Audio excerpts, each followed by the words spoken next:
మిత్రమా, history of Hyderabad అనగానే మనకి నిజాం పాలన గుర్తొస్తుంది. కానీ ఈ ప్రాంతాన్ని హైదరాబాద్ అని పిలవకముందే ఎంతోమంది గొప్ప రాజులు పాలించారు. 3rd సెంచరీ బీసీలో Mauryan emperor the great king Ashoka rule చేస్తే, లేట్ 2nd సెంచరీ బీసీ నుండి ఎర్లీ 3rd సెంచరీ సిఈ వరకు శాతవాహనాస్ రూల్ చేశారు. ఆ తర్వాత కాకతీయులు రూల్ చేశారు. ఇప్పుడు మనం పిలుస్తున్న గోల్కొండని 13th సెంచరీలో గొల్లకొండ మట్టికోటగా కాకతీయులే నిర్మించారు. వీళ్ళ తర్వాత 14th to 18th సెంచరీ వరకు ఈ ప్రాంతం బహ్మనీ సుల్తాన్ కంట్రోల్లో ఉండేది.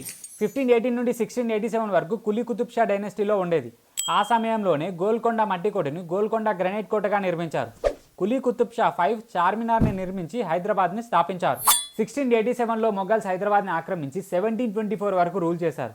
ఆ తర్వాత Mughals Viceroy Asaf Jahi I మీర్ కమరుద్దీన్ సిద్దికి తన సొంత రాజ్యాన్ని ప్రకటించుకొని నిజాం పాలనని స్థాపించాడు.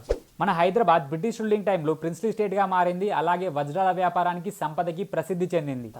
ఆ తర్వాత 1948లో ఆపరేషన్ పోలోతో నిజాం నుండి హైదరాబాద్ని భారతదేశం తనలో విలీనం చేసుకుంది. 1956 నుండి 2014 వరకు ఆంధ్రప్రదేశ్ రాష్ట్రానికి క్యాపిటల్గా, తర్వాత 2040లో తెలంగాణ రాష్ట్రానికి క్యాపిటల్గా మారింది.